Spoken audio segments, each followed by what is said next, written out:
Assalamualaikum warahmatullahi wabarakatuh. Perkenalkan, nama saya Rizky Sulfa Putri Devi. Saya berasal dari Perkampungan.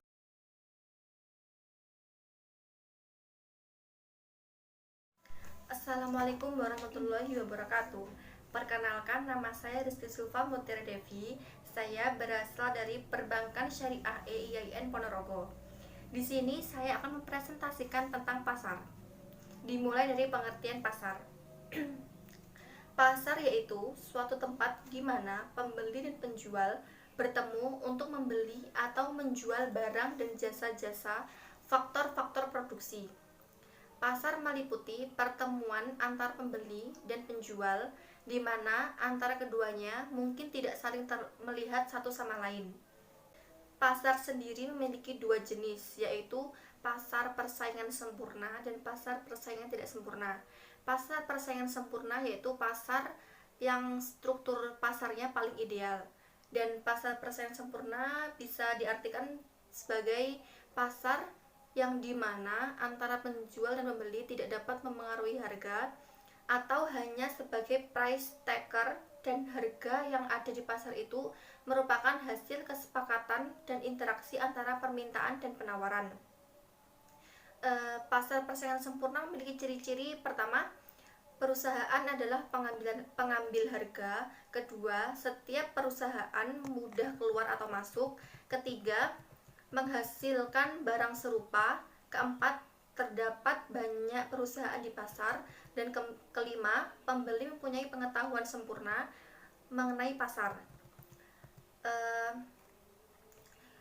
Pasar persaingan sempurna memiliki kebaikan, yaitu pertama, dapat mendorong efisiensi dalam produksi; kedua, tidak memerlukan iklan karena barang dan jasa bersifat sama, maka produsen atau penjual tidak perlu mengeluarkan biaya untuk memasangkan iklan; dan ketiga, yaitu pembeli dan penjual bebas bertindak; keempat, yaitu harga tidak dikendalikan oleh satu penjual atau satu pembeli saja.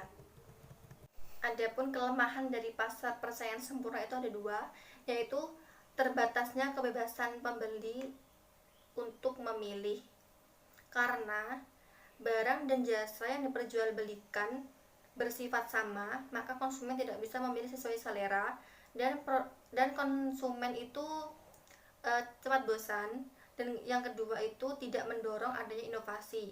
Maksudnya, dalam persaingan sempurna, semua produsen menerima harga, sehingga sebaik apapun produsen mengefisiensi usahanya untuk menekan harga penjualan, produknya pun akan percuma. Oleh sebab itu, produsen tidak terdorong untuk menciptakan suatu inovasi baru dalam produknya. Dan yang kedua itu ada pasar persaingan tidak sempurna. Itu memiliki arti suatu bentuk pasar yang tidak terorganisasi secara sempurna, atau bisa juga disebut sebagai bentuk pasar yang kehilangan satu atau lebih ciri-ciri yang dimiliki oleh pasar persaingan sempurna, yaitu dalam pasar terdapat sedikit penjual dan banyak pembeli. Yang kedua, masing-masing penjual dapat bersatu untuk menguasai pasar. Dan yang ketiga, pembeli tidak bebas menentukan pilihannya karena hanya ada sedikit penjual yang ada di pasar. Pasar persaingan tidak sempurna itu memiliki 5 macam. Yang pertama, pasar monopoli. Pasar monopoli itu memiliki arti sebuah pasar di mana di dalamnya hanya ada satu penjual yang menawarkan satu barang jasa tertentu. Yang kedua itu ada pasar monopolistik, merupakan sebuah struktur pasar di mana di dalam pasar itu ada banyak pelaku usaha yang saling berkompetensi, dan masing-masing pelaku usaha memproduksi barang yang berbeda-beda. Dan yang ketiga ada pasar oligopoli. Oligopoli menggambarkan struktur pasar di mana di dalamnya harga terdapat sedikit pelaku usaha yang saling berkompetensi. Dan yang keempat itu ada pasar monopsoni. Pasar ini terjadi dalam kondisi ada banyak penjual dan pembeli hanya tunggal. Pasar ini dikuasai oleh satu pihak, konsumen atau pembeli. Dan yang kelima itu ada pasar oligopsoni. merupakan salah satu bentuk pasar tidak sempurna di mana di dalamnya terdapat beberapa pembeli. Dan harga pasar oligopsoni ini cenderung stabil dan tidak fluktuatif, dan barang atau produk yang beredar adalah bahan setengah jadi. Beberapa waktu lalu saya pernah mewawancarai satu orang penjual di pasar Melancar, tepatnya di Dukuh Melancar, Desa Sidorejo, Kecamatan Sukorejo, Kabupaten Ponorogo, yang bernama Ibu Wiji. Pasar itu buka setiap hari Pahing ya, pasaran Pahing, dan buka setiap jam 5 sampai jam 11 siang. Dan Ibu Wiji itu mengatakan bahwa akses masuk pasar itu bebas, dan jumlah penjual yang ada di pasar itu sekitaran 60 orang, dan jumlah pembelinya tidak bisa ditargetkan.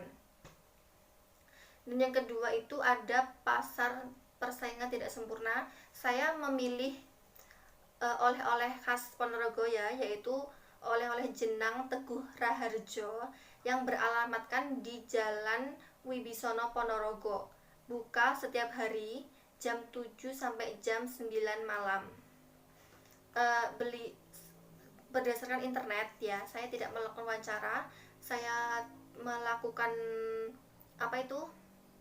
mencari data melalui internet, dan hasil yang saya peroleh itu jumlah penjualnya hanya satu orang, yaitu Teguh Raharjo itu,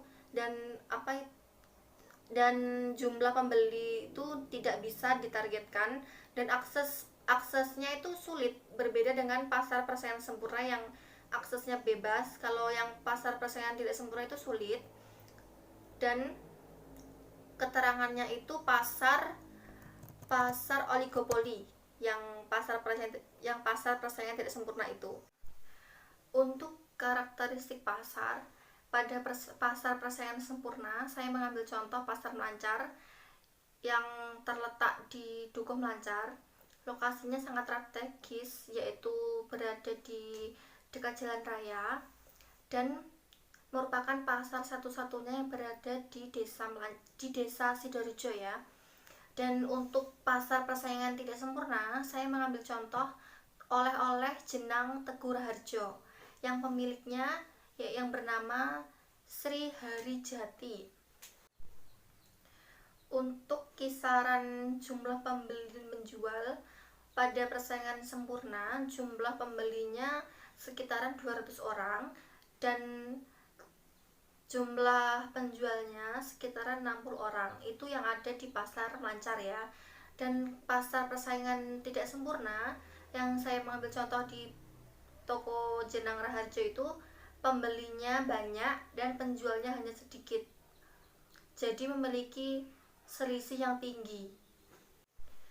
Untuk penentuan harga pada pasar persaingan sempurna ditetapkan oleh pasar itu sendiri, sehingga produsen berpatokan pada harga yang ditetapkan oleh pasar itu sendiri. Dan pada pasar persaingan tidak sempurna, harga ditentukan oleh produsen itu sendiri, tetapi juga mempertimbangkan harga bahan baku. Dan yang terakhir itu akses masuk pasar. Pada pasar persaingan sempurna, akses masuk pasarnya itu sangat mudah, karena pedagang yang datang itu langsung menempati lapak yang telah disediakan oleh pengelola pasar. Tetapi pada setiap harinya itu membayar Rp2.000 untuk biaya listrik dan biaya air. Sedangkan pada pasar persaingan tidak sempurna, itu akses masuk pasarnya itu sangat sulit. Cukup itu saja yang dapat saya sampaikan. Apabila ada kurang lebihnya saya mohon maaf. Wabillahi taufiq wal hidayah. Wassalamualaikum warahmatullahi wabarakatuh. Dan semoga bisa bermanfaat bagi kita semua. Amin.